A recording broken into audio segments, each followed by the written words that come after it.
từ từ ngày tới bằng klem ấy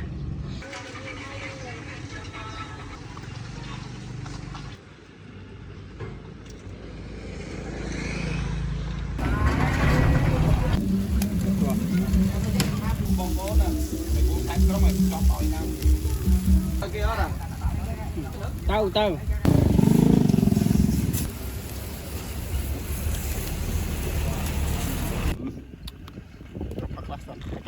chú còn ơi cái pin mong ơi wow mày phút rồi lại với ma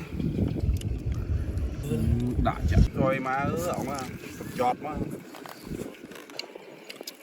ô đâu mà đi đầu ngoài đầu cái đâu á bè ngay á cái bè này đồ đưa vào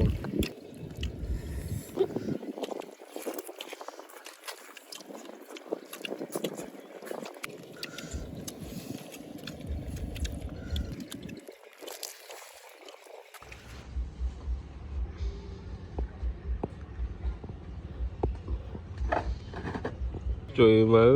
để các bạn mình đâu càng giàu từ bốn đến miền sạch chiêm vấn đề nó về lắm ở bên sạch ở đi gần hầm tận đợi một hộp ở ghế đang là mà cặp bông rồi đây cái đầu thùng chiên bằng bột khen đi chập đâm số bộ ở cái đầu khanh nhỉ vậy hiện muốn là sau khanh mà sau hiên phò cái đầu về là chập đâm đã ban thì phình đây là tới về chập đâm khanh nhỉ là gì người này một cái lạnh chai cái lụa phai đấy mới phai cái đầu mới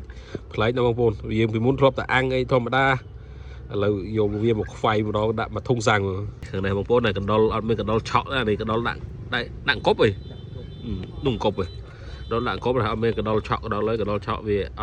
còn là cái đầu dừng đặng có bán này đặng có bán thua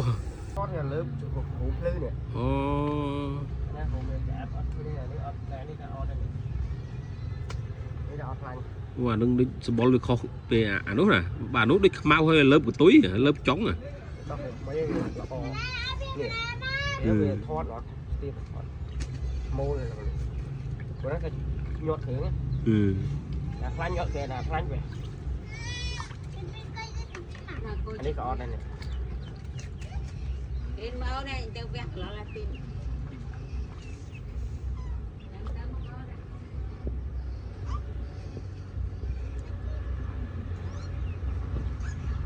kiệt rồi bó trời đay anh ấy bơm miên bơm nát tính với nó hình sai rồi và căn đã buôn đậm phây cái lỗ rồi ở miền môi lỗ ói gì thay gì cho thầm đọc lộ với dương to cho tốt rồi rồi ở đây bây giờ lộ đai son lên này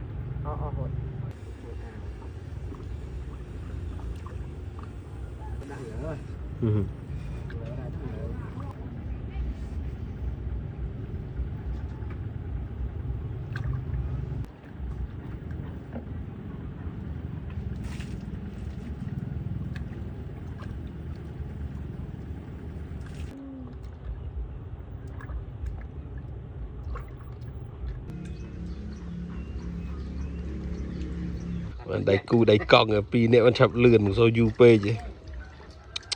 thùng chiết bằng một bộ đấy cho mấy trăm phải chỉ thay tách bò cho mấy trăm bật lạ hơi mấy trăm đạc phai như ngày này vừa bằng bồn mờ chẳng bán tiện tôm của bác này nơi càng giao rồi người chụp sạp nhiệt à mong ăn chập đâm bên lỗ chảy mong mua bông pi chập đâm cho ăn này nấy bò dương nhau vì của ba vì ăn nhanh đợi dương một hộp đào rồi cả đào nó không tầm bòn nếu nghệ lâu bằng bồn này đợi sau đợi bộ xe với ngày mồm và chạy chuyện vào cái bông pi thì nó sụp giọt rồi từ ngày tới bằng klem ấy để xuống nhau còn cái này đạo như bay lên tới ấy còn có lời nhưng vì hai lời chập đâm lạ thương không mày dùng phơi lạ đấy đây kháng chảy cương qua việc còn là cây đây lại thôi tấm quả đi sật viết họ ăn mẹ kháy nó đi việc ở một phố này quả train thông rồi bố này mong mua pi cho đâm chân này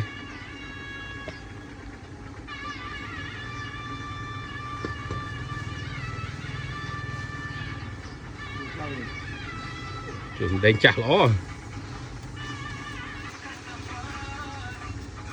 cái từng óc này từng óc rồi đã hay đã này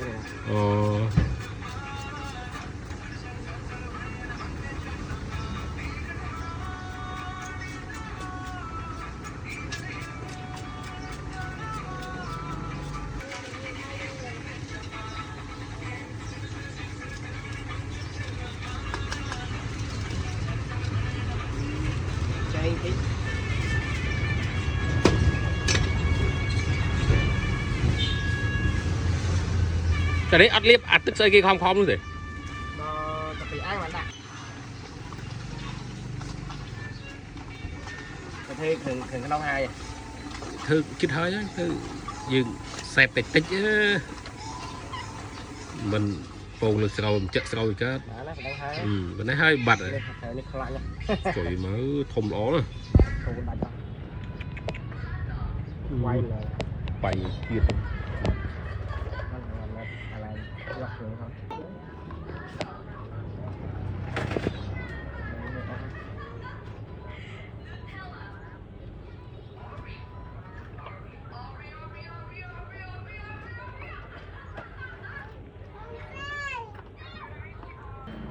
con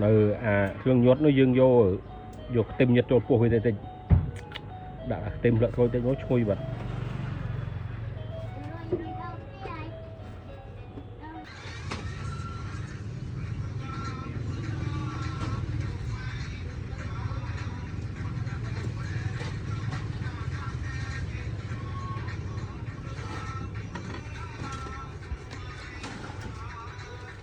rồi sẽ đâm nhốt đâu con đã tìm mùi không tìm vào về cho ăn chui rồi rồi mùi pi không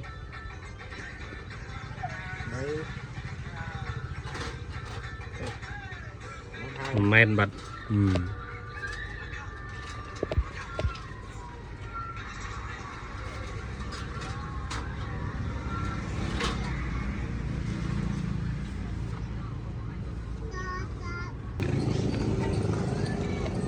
cái này bộ cô bông bông này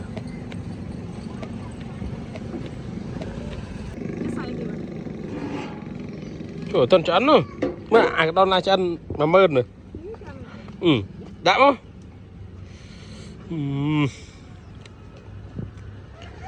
trời mà ngâm lò vào khế à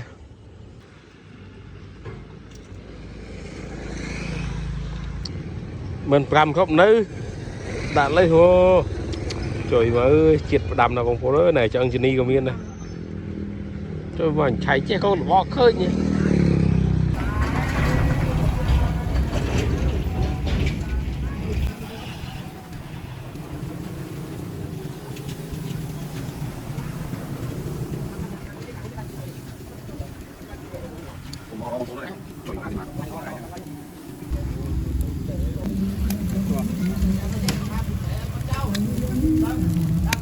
này là con san thôi mình tôi đến ăn này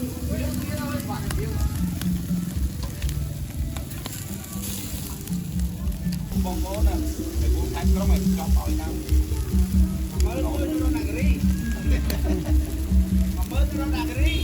đó này tao là món cỡ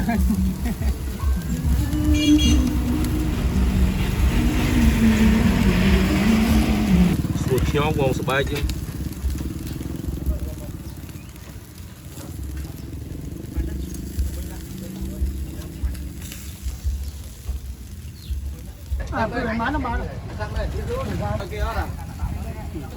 tao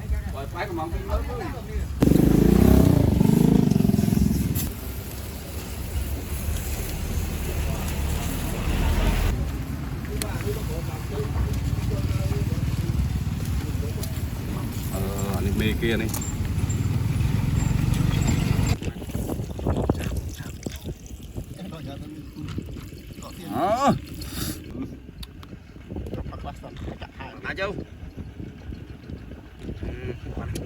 trời mà tạo lọt bỏ rồi cái pin mong ơi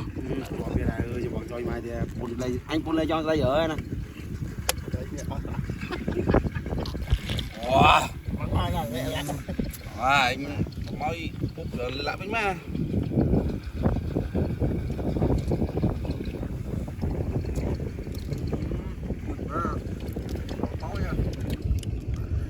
mà rồi em bảo là bao nhiêu bắt bánh hơn Đã chạm chạm mặt phong con đặng mùi lột thấu nước rồi má ổng à. Chọt má.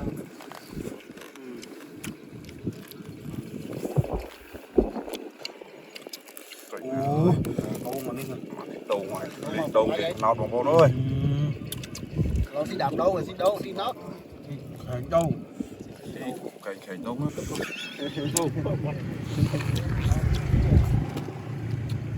Về ngay á. cách bè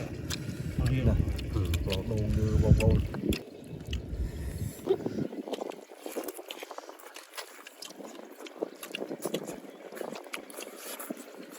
đấy.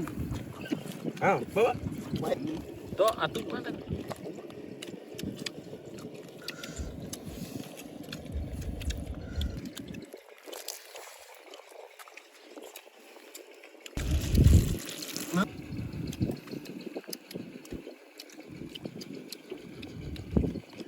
chết nó này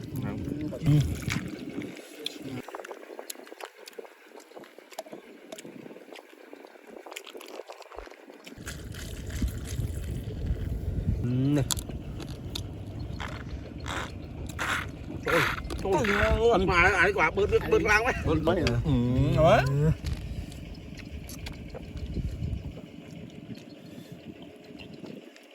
Nó là buổi sáng chế dương đã một chi của mốc